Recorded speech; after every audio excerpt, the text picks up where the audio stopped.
Walang choice, lagi kong level up. Making noise, tapos laging level up. Yo, yo, yo! Welcome back sa number 1 male podcast sa Southeast Asia at soon sa buong mundo. Anti-support podcast. Ang smooth na. Ikaw ang most, binabanggit lagi sa YouTube. Love na love ka nila, pre. Love na love ka nila, pre. Pinag-ano na nga eh. Ano ba? Hindi ko kasi nababasa yung comment eh. Nagagalit ba sila? Bakit pinasok kita dito? May nagtatanggol sa kanya minsan eh. No? May nagtatanggol. Di umalis ka dito. Ginaganon siya eh. Pag galit kay Tita Aset. Pero tingin ko, nakita ko yung mga nagtatanggol. Support! Ginaganon lang nila. Oo, Pag nagreklamo, bading! Ginaganon lang naman. Oo, ganyan. Okay, so meron nagsasabi, para sa amin may bitaw siya. Sa'yo, wala kasi wala ka eh. Wala kang bitaw eh. Pero, marami dyan sa mga yun na nag-a-agree na hindi na lang nagko-comment. Kasi, ina-assume nila na, alam mo na yan, naiintindihan mo na yan. Hindi na... Marami. Mas marami yun, pre. Kasi, kasi sabi nanonood, konti lang naman ng comment. Sa 5,000, 50 lang ang comment eh. Oo nga, di ba? And, yun, marami nung nakakaintindi. Ako naman tingin ko kaya nila sinasabi yun. Kasi, naninibago pa sila sa'yo. Alam mo naman, yun ang nakikita ko. pag bagong magkaibigan pa lang, testingan ng masculinity pa nga eh. Amuyan pa eh. Ito, i-comment nyo kung tama. Ito, yung ibang comment, talagang kay Joshua, kay Joshua Point talaga. Loyal talaga kay Joshua Point. Number 1 na, Oo, siya lang daw may sense. Tangina, siya lang ang, noon pa yun eh, siya lang Gag. ang putang inang mabait kami, mga villain. Oo.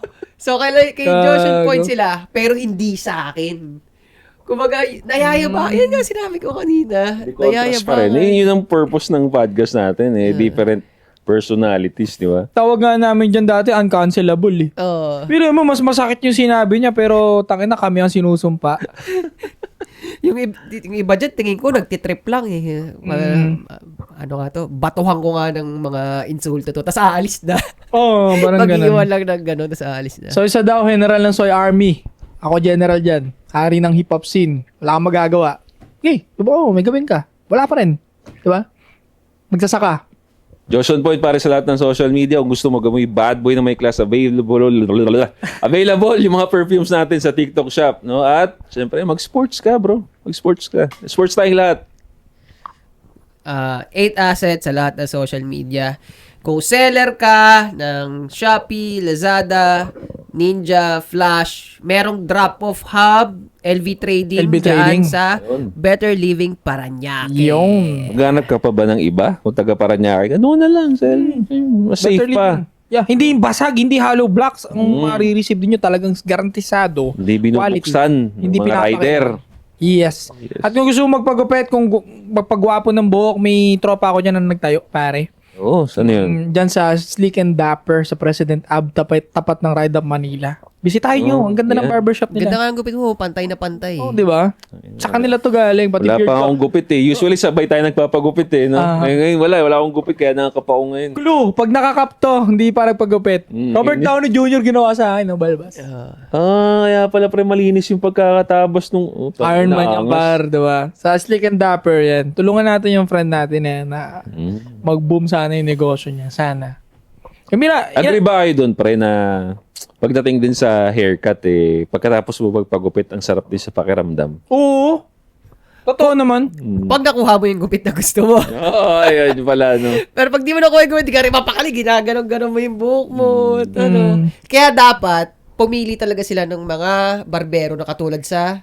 Sleek and Dapper. Oh. Sabi nga tol, parang mas loyal, 80% mas loyal para yung lalaki sa barbero niya sa babae niya. Gagawa survey, pre. Sabi niya. Gago, pre, may survey talaga sa Amerika. May statistics, pre. And it makes sense kasi nga, Ang ina, no? iba-iba ng tabas sa mga barbero talaga. Yang ganyan, kala nyo madali lang yan. Hindi, mahirap yan, hindi ganyan na magiging bagsak yan kung kani-kanino mo lang ipagawa yan. Kumbaga, may mga tao doon na nagpalit na sila ng asawa, nagpalit na ng girlfriend, pero yung barber nila, yun pa rin yung tumatabas.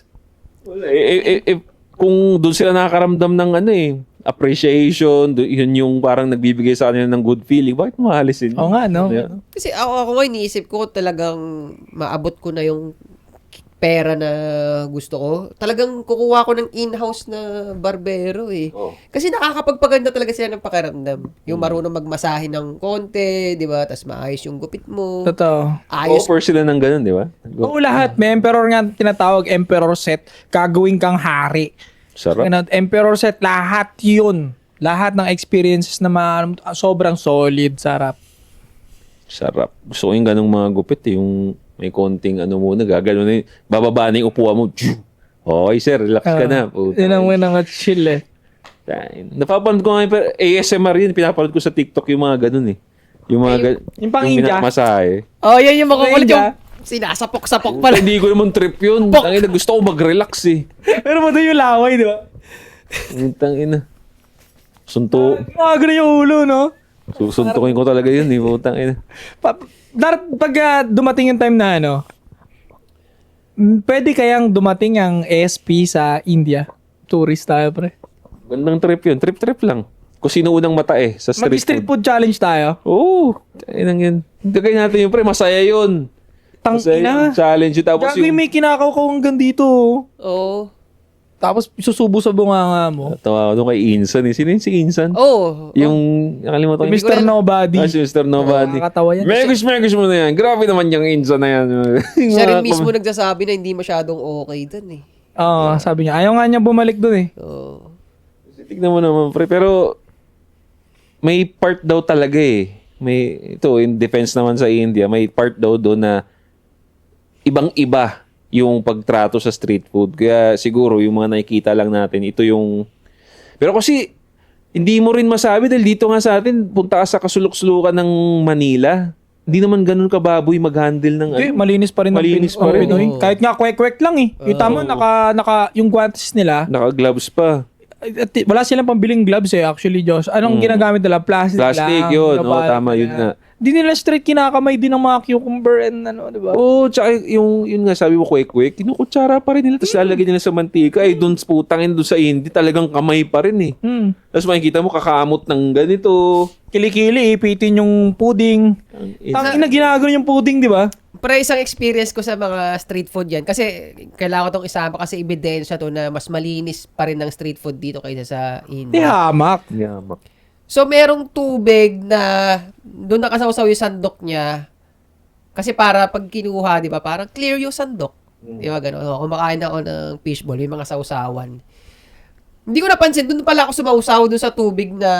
So, kasi pag sasawsaw ko, Sabi nagkaukawan ng Oo, doon ako sumausaw kasi sabi ko, hindi ko napansin eh. Sabihin nga, kung napansin ko na parang, puta, dumi nito, ano na to, hindi ito yun ah. Doon ako sumausaw, tapos nung pawalan lasa, nakita nung kasama ko, gago, hindi sausawan yun. Mali daw. Wala ka namang naramdaman pagkatapos. Wala nga siyang lasa. So, sausaw ulit ako dun sa... Hinugasan ko siya dun sa suka. Di ba yung suka nakakapatay ng germs? Oh, hugasan kita dito sa suka. May ano nga eh. Joke lang. May kasabihan niya mga tito ko, pre. Legit ba yun? Balot daw, nakakatibay ng tuhod sa bembang. Oo. Kasi Kayod. nutrient dense. So, sa ganung aspeto, yes. So, Naniniwala ka doon, pag kumain ka ng balot, titibay tuhod mo sa bembang. Tapos parang pambembang. Hindi lang siya specifically tuhod, pre. Ako, feeling ko, all in all, lahat. Pagbalot. Nalala ko nung lumalaban kami dati sa taekwondo bago yung laban, pinapakain kami ng balot ni Airpat eh. Para siguro pampalakas. Sa tuhod daw eh, no? Oo. Siguro baka yung protein kasi niya, yung proteina. sa mga mabilis labasan, epektibo ba yun? May siya. Anong iniinom nyo pag ganun para mabilis labasan? Wala akong tinitignan kahit ano eh. Ano yun eh, ako ang tingin ko pagdating sa usapang mabilis labasan, ano yun, state yun ng overall health mo. Kasi, meron akong kilala niyan. Talagang alam ko yung kwento. Bukod sa alam ko yung kwento, nakikita ko yung lifestyle niya, pangit talaga ng lifestyle niya. Mataba siya, natamad siya. Mabilis siya labasan. Mabilis siya labasan. Ito, so, hindi ka naman masisira dito dahil wala naman akong binanggit na pangalan eh. Kasi, nag-share siya dahil humingi siya ng tulong. Humingi siya, paano ba to? Ganun. So, kilala ko siya, ganun ko nga siya kakilala eh. Nagkakaroon na siya ng problema sa Sa asawa niya, hindi na rin natutuwa yung asawa niya na... Kano siya kabilang? Minutes lang, 1 minute lang. Seconds. Oo, seconds. Hindi, ganito, ito ang problema niya pagdating dyan, ha. Kalibog na libog talaga siya. Hindi, ito nga problema. Wala talaga siyang control. Either, minsan wala siyang lakas at hindi siya matigasan. Pero, kung ano ko yung kwento, pag gusto niya mag-solo, nakanood siya ng gusto niya mag-solo, minsan hindi naman tumatayo. Pero definitely pag sa asawa niya, tumatayo talaga. Ito yung kwento na akala ko dati hindi totoo. Nandun pa lang, hindi pa baon na baon. Nilabasan na siya. Tangina. Putangina. Oo. Pang virgin lang yun Sa virgin nangyari yun. Ako nung first time ko pare, Oo. 3 pump, pak. Nangyari sa akin yun. Ganito pala feeling ng Pepe. Tangina. Oo. Legit Pero siya may asawa na siya, gano'n. Oo, unhealthy. Kasi basta unhealthy talaga siya eh. Kaya ako, masisisi ko doon, yung lifestyle niya talaga. May problema siya sa health dahil mali yung practice niya. Mataba siya. Mataba siya. Tamad pa. So, pangit talaga, mali talaga. So, ang ginawa ko nga, para dagdag din sa kaalaman ko pagdating dyan, chinat GPT ko, tinanong ko kung ano. Ngayon, ang sabi nila, dalawa siya. Ano siya? Erectile dysfunction. Yan, tsaka- tama yan. Erectile dysfunction na siya pa kahit mabilis labasan? Hindi, kasi nga yung part na hindi siya tinitigasan. Yung part Josh na na hindi siya tinitigasan at hindi niya na nakokontrol. Okay. Kasi Tapos- ikaw, Sige. may time ka pa na kaya mong i-withdraw di ba? Oo. Parang wala na siyang ganung part pare. Uy. Tangina, kung isa yun sa mga problema mo, yung ethics mo bilang lalaki, nako, parang pwede mo ika-insecure talaga yun. Putangina, ayun yung living, kumbaga yun yung evidence mo na pagkalalaki, di ba? Totoo. Ayun, ito, dalawa. Ito nga dito mo nasabi na unhealthy siya kasi dalawa yung chinekan niya. Dapat isa lang, either erectile dysfunction ang problema mo or premature ejaculation. Ejaculation, Ganun dapat. Ang problema sa kanya, parehas siyang nandun sa category nun. I mean doon sa premature ejaculation, parang most vast majority naman ng lalaki ganun eh. Parang nangyayari naman yung premature lalo na pag sobrang tight talaga nung FF. Tapos kulang ka sa training ng tamang mo. Hindi, di ba? Hindi, sige. Pero wala man ako pinagkumparahan na si kung sino man eh. Pero ako, ang ko sa akin, pagdating dyan sa premature ejaculation na yan, kung tutusin, kaya ko rin labasan ng mabilis eh. Mga tipong 4 minutes lang. Oh, parang ganyan naglalaro talaga normal na lalaki. 5 minutes lang talaga eh. Oo. Lalo pag gusto mo yung siguro kung hindi mo kagusto, baka tumagal o hindi siya sexy. Oo, tama. Pag yung di ba yung tigas mo, tapos habang in out mo, in the process, lumalambot siya. Habang in out mo, lumalambot siya. So, tumatagal. Pero meron pang isa, yung kahit ganado naman ako, pero napapatagal ko siya, edging, di ba? Yung pag nandyan na, wag mong...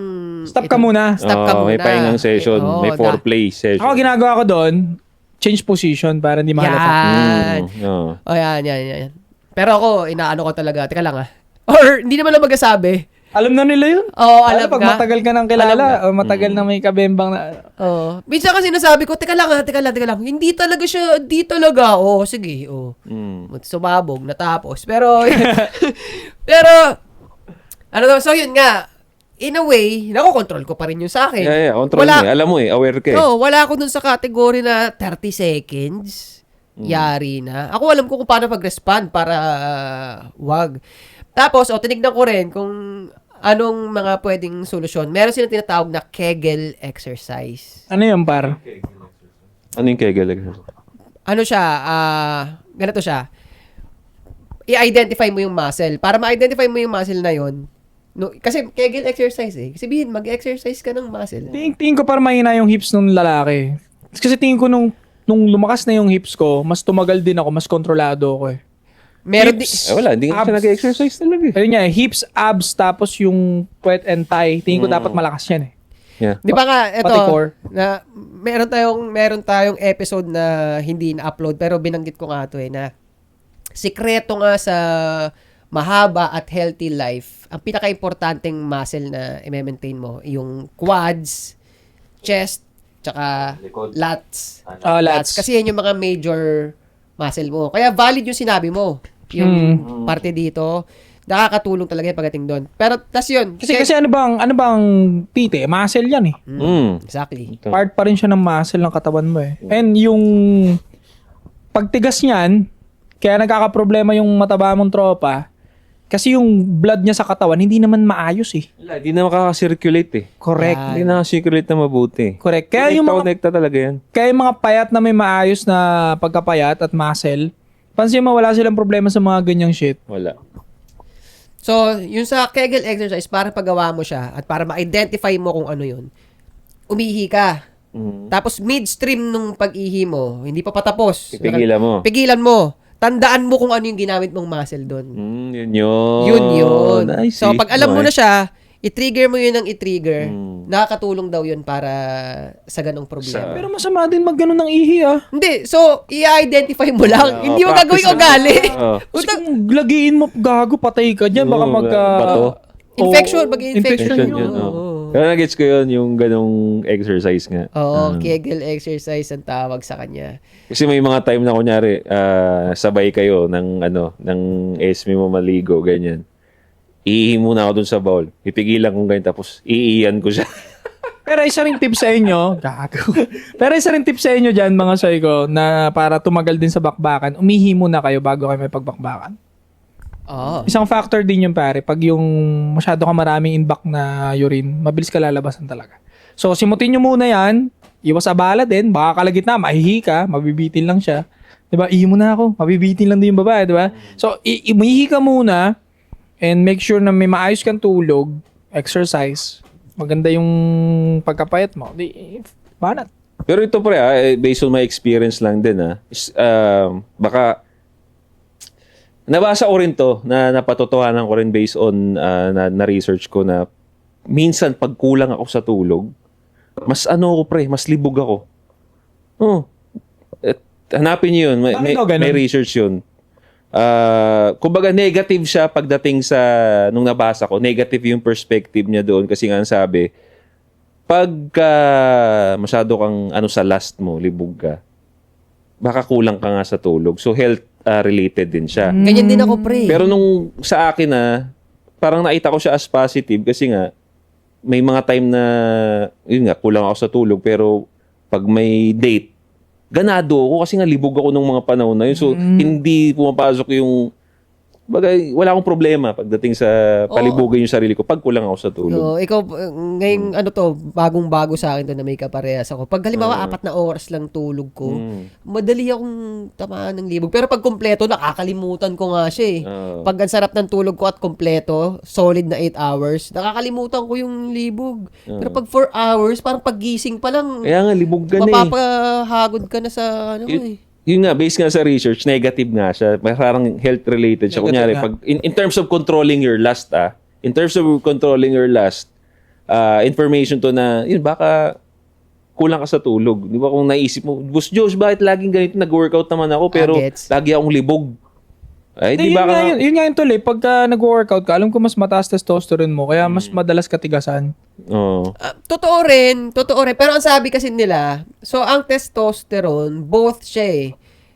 Yung aggression malakas, pero at the same time, inaano rin nila na malakas ka rin to control. Correct. Your aggression and your testosterone. Hindi naman porket mataas yung testosterone mo is yung aggression mo going to evil na kagad eh. Demonic shit na yung gagawin mo. Hindi eh. Masyado na lang dinimonize yun eh. Pati yung steroids, di ba, pagdating sa ganon. Hindi. Magkakaroon ka na aggression, pero the more na nag-exercise ka, the more na mas lalakas din yung control mo sa power mo. Yun nga eh. Lalo na kapag magko-combat sport ka. Kaya maganda mag-combat sports lahat eh. Yeah, doon mo nailalabas eh. Nailalabas mo doon eh. Kaya nga may titip ko rin eh. Kunyari may mga tropa tayo dyan na sabihin, Boss Josh, paano ba to? Paano? Kasi, na namin, kumbaga napag-usapan na namin ng babae na magbebembangan nga kami. Di ba? Try mo, wag matulog. Matulog ka konting oras, 4 hours. Yung katulad nga na-experience, kasi ganun din yung na-experience. So, para tumagal, dapat magpuyat. Hindi, ako pag nagpuyat ako, hindi nga ako magtatagal. Dahil libog na ako. In terms of lang yun, para tigas ang kalan talaga. Pero ibang usapan yun, pagtagal, ibang usapin. Pero masama ba ako sa part na madalas wala akong pakialam kung labasan siya o hindi. Hindi. Alin, sa babae? Oo, Hindi. tol. Ito, Labasan yung babae? hindi. Masama ba ako sa part ng may ugali ako na madalas wala akong pakialam labasan siya o hindi? Hindi. Ako, lalo na ako pre, ginawa ko rin yun. I feel bad for her nung pag ginagawa ko yun. Pero, wala naman masamang nangyari sa amin na ginawa ko yung ganun. Pero Ano yun naiintindihan ko yung part na, bago yung sagutin yung tanong ko, naiintindihan ko yung part sa mga lalaki na responsibility mo, lalo na kung husband and wife, na make sure din na happy din siya sa bed. Husband and wife yun, ah. Oo. Pero hindi, well, ako nasa husband and wife ako, minsan wala rin akong pakailam eh. Diba?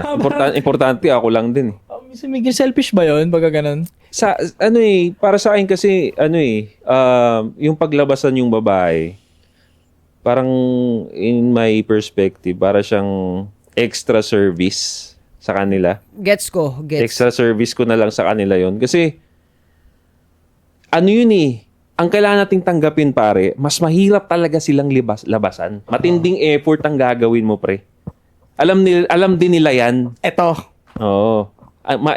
Mahirap silang labasan. So, dahil pareho nating alam yon, pag medyo limited yung time natin, hindi ako mag-i-effort Tsaka masyado ako- doon. Sige, ikaw muna. Oo. Sige, huwag mo kalimutan yan, ha. Oo. Kaya ako lang, susuportahan ko lang yun. Kasi ako, pre, frequent times din pinapatapos na lang ako ng babae. May trick ako dyan. Sige. Alam din nila yun eh. Oo, Hindi, go. yun lang yung dagdag ko. Pinapatapos lang nila ako, eh. Ito nga ang kupal dyan. Oh. Ito nga ang nakakatawa dyan at nakakainis. Nung time na may paki ako na dapat labasan ng babae ko, the more na tumatagal. Pero nung time na wala akong pakialam, I'm just doing my thing, tapos itong babae na to pa, no, dati na, is totally parang wala talagang pakialam sa kanya. Hindi lang sa bed, hindi lang sa ano, as in kung malate man ako ng reply sa kanya, nagagalit siya minsan, tatampo siya sa akin, papakita siya ng ganun, eh, tuloy pa rin ako at wala pa rin akong pakialam sa tampo mo. Pero i-acknowledge ko na nalate ako ng response sa'yo, kasi nga busy ako, may ginagawa ko, acknowledge ko yon na it's my fault, yeah, mali ako, wala, busy. Hehehe. Tatampo siya, and then eventually later, wala na, pass. Pero alam niya sa sarili niya na mas mahal niya ako compare sa mas mahal ko siya eh. So, ang ibig ko sabihin doon, mas nauna siya lagi labasan sa akin pre kumpara sa labasan ako. Mas mabilis siya labasan sa pag ganung bullshit na ugali ko. And mostly sa mga babaeng nakadate ko afterwards, tinesting ko siya eh. Mas mabilis sila labasan pag wala ka talagang pakialam talaga. Hindi ko alam pero dun sa babaeng mga minahal ko noon na to the point na gusto kong kunin yung validation niya para labasan siya. Hindi tayo titigil dito hanggang di ka nilalabasan. Mas lalong tumatagal. So hindi kaya mas less masculine sa paningin nila the more na naghahanap ka at naghahabol ka ng validation sa kama. Ako naniniwala. Backtrack nyo yung mga babae Kasi, na... pre, ano naman din eh, kung ang goal mo talaga, may goal ka bilang lalaki na labasan talaga yung babae, kumbaga, planado mo siya, halatado naman yun eh. Tumatagal talaga yun, pre. Pero pagka yung predictable ka. yung go with the flow ka lang na lalaki, go with the flow, bahala na kung ano. Minsan babae naman ang maghanap ng sarili niya eh. Correct. Kaya nga sinasabi nga natin may mga best position nga na gusto ng babae. Kasi nga, kaya naman nilang hanapin yung G-spot nila nang hindi ka naman mag-e-effort talaga. Correct. So ayun, kaya malamang siguro, yung mga babae na ano mo rin is alam nila kung saan yung G-spot nila, hinahanap na lang din nila yun, pre. Isa yon? Kaya gusto nila, ito big deal nga rin sa kanila yung medyo malaki-laki. Kasi nga dahil pag malaki kasi yung etage mo, mas madali nilang mahanap yung G-spot mo. Kasi kung maliit, tangin na dun, abot lang yun sa may opening lang. So size does matter. Oh, well, pare, kung hindi ka marunong.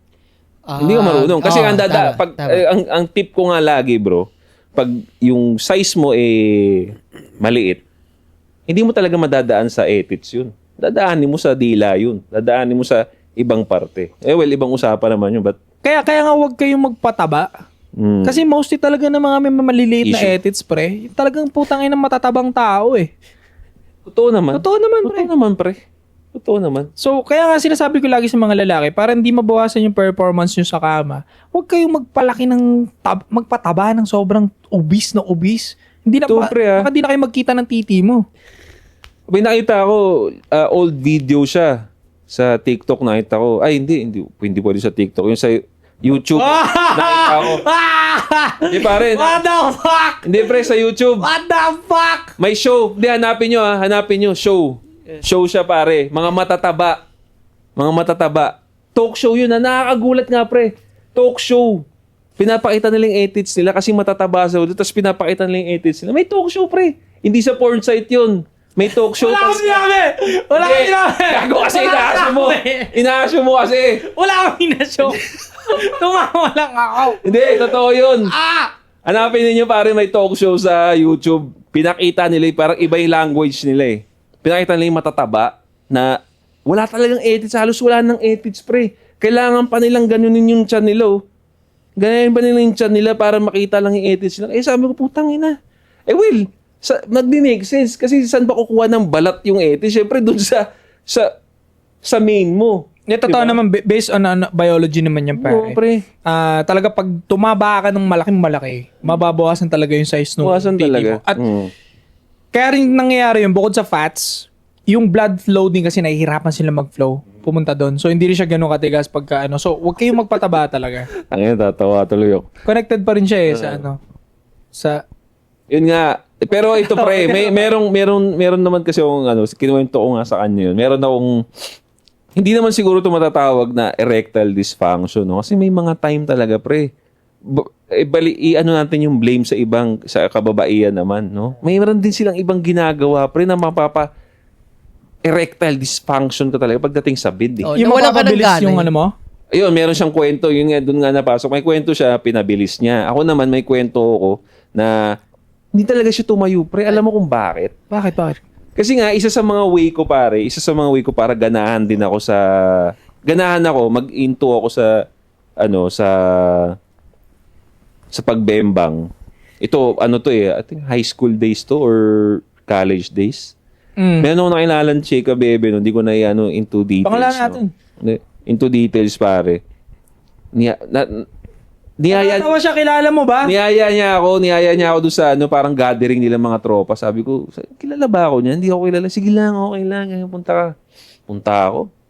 Putang ina, ito na. Sabi niya, nandun na daw sa kama. Gago rin yung mga tropa. Nandun na sa kwarto ko. Sabi ko, bakit? Alam nila yung gagawin natin. Mga babae rin. So parang alam na nila, mapakantot. Pinag-usapan na nila. Type ka talaga. So ito na, punta na ako doon. Hindi na romansa. Pagpunta pa lang, ini-imagine ko na. So, yung tarugo ko pare, medyo nakatayo na. Ito na, romansa ko sa suso. Pag baba ako doon pare sa puso, puta na, amoy ko na. Anong amoy? Amoy dagat. Amoy malansa, pre. Hindi, dagat di naman Hindi na dagat. Isda na matagal na bilad sa araw, pre. Hindi siya... Isdang inuud. Hindi siya, hindi na siya... Nahasang ang baho nung pre. Hindi na siya tuyo. Hindi na siya hasang ng galunggong. Tangin, sinuntok kong gano'n. Ina-uppercut ako. Bumalik akong gano'n. Lumambot, pre. Baho talaga. Baho, bro. Ito yung pinakamabahong pepe na amoy mo sa balat ng loob. Uy, bro. Ang dami nang dumaan. Ba't yun yung pinakamabaho, pre? Eh sabi ko, putang ina, nawala yung gana ko. Lumambot siya. Sinabi ko na lang may emergency ako eh.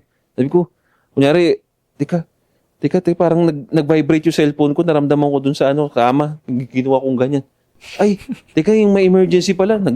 Umalis ako, pre. Wala na akong pakialam kung ano isipin niya sa akin. Basta, Hindi mo talaga tinake. hindi ko na tinik. Lumambot. Kaya may epekto rin mamaya. Sabihin kasi ng mga babae, kami lang may kasalanan. Baka kasi meron din something eh. Na nakakatulong sa erectile. Baka kaya ka ginos. Girl. Baby Yeah. girl. Baka kaya ka ginos. Double check mo din yan, ha? Baka mamaya, amoy hasang na ng galunggong yan na hindi mo Ito may maintindihan. kwento siya, pre, na Oo nga, para balanse, no? So, para mabilis na. Sharing Para madali experience maintindihan. At di kayo mahirapan. Sabihin nyo na naman, dahil paligoy-ligoy. So, bembangan. Ligoy na yun. Wait, ano yun? Ha? Ano yun? Yung So, paligoy-ligoy. rekta na. Rekta ko na yung kwento. Hindi ko na, rekta na sa bembangan na. Wala na paligoy-ligoy. Nagbebembangan. Na-enjoy ko siya. Ngayon, sumilip din yung amoy. Sumilip yung amoy. Dahil alam ko, nalalambutan ako, tinapos ko na. Pwede mo bang i-share sa mga fan natin yung naamoy mong sinasabing amoy? Yun nga, paano bang amoy nun? Parang amoy anit na hindi na shampoohan ng matagal. Napasok mo na bago mo na amoy. Kasi nirekta ko na eh. Hindi ako nag foreplay by Josh on Point eh. Ang Hindi ina. nag foreplay. Talagang pinasok ko na pack. Tapos Shit. habang kinakaplog ko, sumigaw kasi syempre may hangin yun, di ba? Parang may ipit siya yung hangin, gumaganon, di ba? Sumilip po. So sabi ko, kaysa naman ma-disappoint, sige, tumawa muna kayo. Tuloy.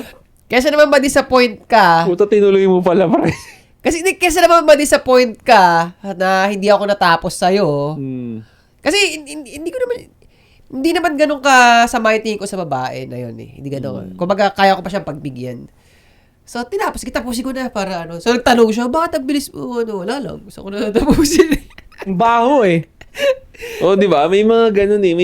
May mga epekto na ganun. Kasi mamaya, dahil sa pinag-usapan natin, may mga tropa tayo dyan na, baka meron akong ganun. Baka naman tignan mo rin yung sitwasyon. Baka naman mabaho talaga. May ginawang nakaka-turn off while doing that. Talagang hindi mo masisisi. Talagang, minsan, ang bilis talaga eh. Mabilis mawala yung libog. So, minsan isang factor din yung kaya mabilis labasan yung lalaki dahil nga ang baho nung kuweba ng babae. Gusto na lang tapusin, pre.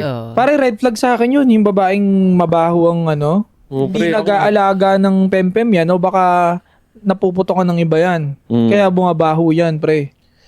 Kasi, ito, magaling ang babae, alam nila yan. Alam nila yung time na, kasi may time na naturally mabaho kasi nga, kakagaling lang sa regla.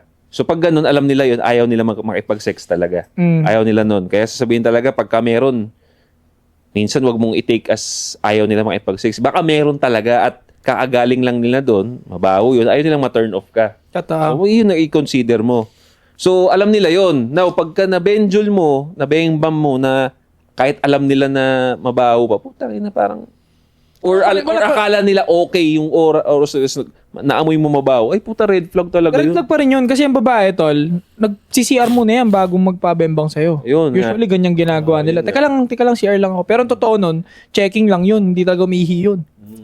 So, Then, sinabi mo. so red flag talaga sa akin ng babaeng may mabaho na ganun kasi hindi nag-aalaga ng sarili.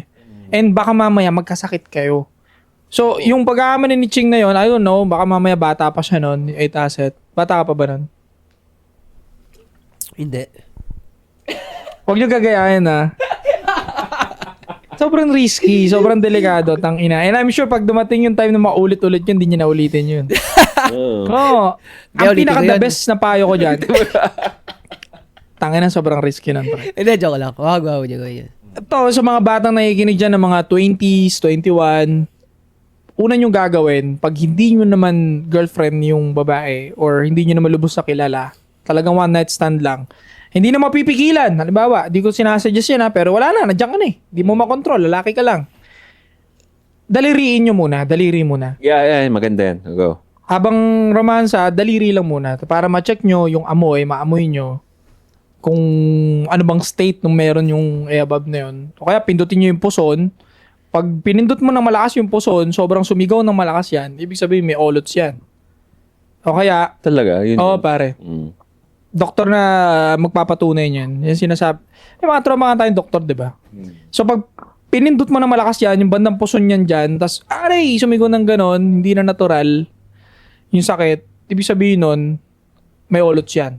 Yun, tama. Kasi ang babae, hindi na sumasakit ang ano nila niyan pag nagka-onot sila eh. Dito lang yan, pag pinindot mo ng ganon. Hindi gaya sa lalaki na Oo, masakit. pag nagka-olots ang lalaki, talagang, alam mo yun. Ramdam mo eh. Alam mong meron eh. Pero sa babae, hindi. Pag pinindot mo lang, doon mo lang malalaman. So yan sex education yan. Maganda't maaga pa lang, may alam ka rin. No? Hindi naman nakakahiya pag-usapan yan. Hindi, dapat nga pag-usapan na to dito eh. Yes, kasi dumadami na ang case ng HIV. Number 1 yan, mag-condom kayo and wag kung kani-kanino lang. Hindi rin ako pabor sa one night stand, lalo ngayon. Marahil siguro nung 90s, nung 2000s early, pwede pa siguro. Pero ngayon kasi dapat seryosohin na natin na sobrang taas na talaga ng HIV cases. Totoo yan. Totoo yan. Kaya nga lagi sinasabi sa TikTok, tol, papakasalan nyo lang o yung sasamahan nyo lang virgin na babae. Just to be safe. Para maging safe. Hindi ako panatiko ng mga ho-ho na yan. Ano. Yeah. Yun lang naman. And para sa matagal labasan para sa akin, tingin ko. Exercise ng solusyon dyan. Kumain ng healthy pagkain. And wag ka masyadong makamundo. Ganon. Hindi talaga, ano yun, either may sakit ka or... Kasi baka jakulero siya, yung tropa mo. Hindi yun overnight na, ano... Kasi kwento niya, jajakul siya, diba? Baka isa yun sa mali niya. Hindi yun overnight na fix. Talagang yung lifestyle mo, ayusin mo pagdating sa ganun, may mabilis kang labasan. Porn yun dala din ng porn yun, pre. Yung mabilis labasan. Totoo yun. Yun, kaya wag kayong mag-consume ng mga ganun. Kasi mababawas yung productivity nyo rin. Or isa pa, kaya minsan baka may mga reklamo kayo, hindi kayo tinitigasan, disappoint nyo na yung mga partners ninyo, isa ring cause yun ng porn. Kasi nga, meron ka ng yung porn kasi nagbibigay yan ng unrealistic expectation na doon kasi sa porn may acting, di ba? Minsan inaakit pa nila yung lalaki, may role playing pa. Now, pag nasana yung utak mo ng gano'n at hindi mo yun na-experience sa totoong buhay, hindi ka talaga titigasan. Kasi gusto mo gawin na rin ng partner mo na akiting ka or mag-role play na hindi naman niya gustong gawin, so hindi ka na to turn on doon. Di ba? So, isa rin, no? Yun. So, mga bad effect yun ng porn pare na yun lang, warning sa inyo na dapat iwasan ninyo yan. Saka nakaka-fucked up ng utak yun, sigurado. Yeah. Si Kuya Kim, inamin niya sa isang podcast, meron siyang porn addiction, dinaanan niya. Nakawala lang siya by pagbabalik loob sa Panginoon. Yung mga struggles niya, kinuwento niya na yun nga, mabilis siya labasan, mga problema, ganun. Tigilan nyo talaga yung porn. Walang magandang maitutulong ang pornografiya. Yeah. Wala. Oh. At mabobobo ka pa dyan. So, kasi yan, isa pa, no? Pag-usapan natin yan. Oh, isa pa, kasi nga, bago ka naman pumunta ng porn, meron munang nagpa-trigger sa'yo. Which is, nakukuha nila yan sa mga thirst trapper. Kaya, unfollow nyo yan, i-block nyo yung mga thirst trapper na yan. Kasi yan yung nagpapatrigger eh. Nakita nag-twerk, nalibugan, tangina, extreme na, papalabas na ako, punta na ako ng porn. Diba? Ganyan yan madalas. So, yung mga thirst trapper na yan, i-report ninyo, i-block ninyo yung mga yan para hindi na di ba parang hindi nyo makita sa wall ninyo? Speaking thirst trapper, alam nyo ba to, tol? Bago lang to eh. Oh. Mainit na mainit. Alam niyo yung mga thirst trapper na sayaw ng TikTok na may background na talagang kahirapan. Alam mo Sign ng kahirapan. Oo. Madami akong nakikitang ganyan. Alam niyo bang sinasadya na ngayon yan? Bakit? Para makahanap ng spunky? Alam niyo bang sa mundo ng mga babae ngayon na palasayaw ng ganyan, may grupo na rin? Hindi ko alam. Oo, tol, may grupo-grupo na rin yan. Nagiging strategiya na rin nila mag-background ng kahirapan para yung spunky na mapera, sila pinamumudmudan. Hindi nyo ba napansin, most influencer na pumutok sa TikTok na ganyan, wala namang pera sa TikTok eh. Paano nakalipat yun ng kondo? Yun. Paano nakalipat yun ng magandang bahay at gumanda yung background bigla? Yung may itsurang babae na may galing hirap Ang dami niyan, tol. Kaya kong mag-isa-isa ng name sa inyo na sikat na ngayon. Sikat na ngayon at yeah. Kasi, again, hindi ko sila masisisi dyan. That's their game. Kasi nga, may customer na kumagat. Correct. Kaya isa sa mga sinaano rin natin, yung mga simp, yung mga mayayaman na simp na yan na nagkapera, imbis na dumiskarte kayo, naghahanap lang kayo ng aalagaan sa internet Taknang putya kayo. Oo, and yung mga simp na walang pera, hindi kayo mananalo dyan dahil yung mga baller dyan, sila't sila makakapangasawa nun. Oo. Pero ako, hindi ko sisisihin yung babae doon kasi bata siya, yun ang way niya makahanap ng mate, then that's fine. Exercise mo, basta pakasalan ka. Yeah. Game nila yun, pre. Oo. Wala silang magagawa dun. Ang pagsasabihan namin dito is yung mga simp na batang lalaki na nagsasayang ng panahon, pag-consume ng mga ganyang video, hindi mo naman mapapangasawa yan. Comment ka pa dyan, sayang oras. Hindi mo makukuha yan, hindi mo mapapangasawa yan. Baller, big baller ang makakakuha dyan, maniwala ka. Hindi ikaw, pare. Yung commenter dyan, dagdag ka lang sa statistics niyan. Hindi ka makakaisa, pre. Hindi. Kaya tigilan nyo na yung good morning, may tropa kaming ganyan, nakdang po siya. Bakit naman yan? Makikita mo sa comment section, Ewan ko ba, paano ko man naging tropa. Kasi diba, alimbawa sa Facebook, kung saan sila mag-react at mag-comment, lalabas sa feed mo yun Lalabas. Nandun siya pare, nag-good morning sa mga thirst trapper. Parang good di siya morning. nahihiya, Oo, pre.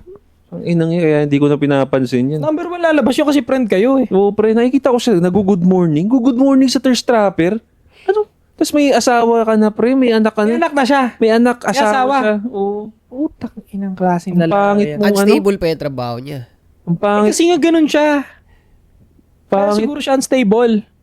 Kawawa yun na pangasawa nun. Pangit mo, pre. Hindi pangit yung mukha mo, pero pangit. Ikaw, pangit ka talaga. So, yun pare, no? Leave a comment down below anong masasabi ninyo sa ganong klaseng issue. Sana natulungan natin yung mga tropa dyan na merong nararamdaman sa mga ethics nila na sana na-fix natin at sana makatulong man lang kami. Kasi Correct. syempre, di ba? Kailangan natin pag-usapan yan dito, mga lalaki tayo eh. Di ba? So, don't forget to subscribe, hit the bell para notify kayo sa mga bago nating videos. Anti-Support Podcast, magbabalik kami. 3 p.m. Tayo na, anti-support lang tangin nag-exercise sa mga ganun topic, no? Mga pari nga, pinagalitan namin eh. Kami lang ganun, par.